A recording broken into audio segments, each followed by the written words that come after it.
एक गुरु अपने शिष्य के अत्यधिक विकास से बहुत ही खुश थे। उन्हें लगा कि अब शिष्य का मार्गदर्शन करने की कोई जरूरत नहीं है, इसलिए उस शिष्य को एक नदी किनारे बनी अपनी छोटी सी कुटिया में छोड़कर निकल पड़े। रोजाना सुबह स्नान के बाद शिष्य शेर की खाल से बने अपने कपड़े को सुखाने के लिए टांग दिया देता था। यही एकमात्र वस्तु थी जो उसके पास थी। एक दिन चूहों ने उस शेर की खाल को कुतर डाला। ये देखकर शिष्य बहुत ही उदास हो गया।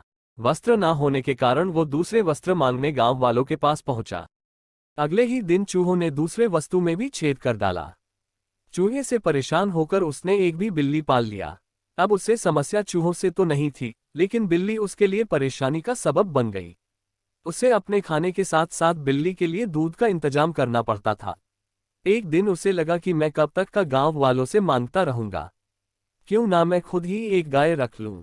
जब उसे गाय मिल गया तो फिर उसके लिए चारा मांगने की जरूरत पड़ी।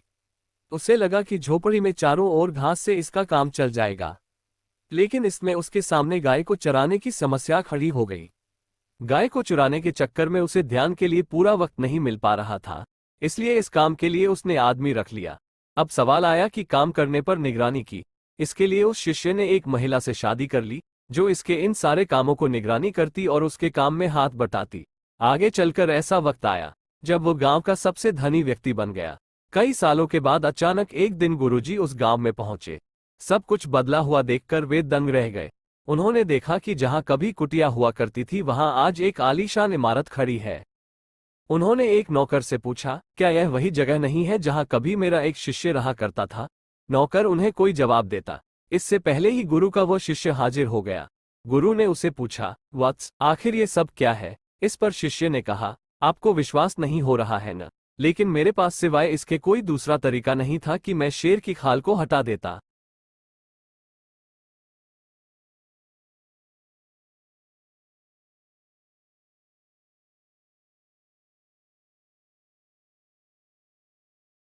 आपको यह वीडियो कैसी लगी हमें कमेंट कर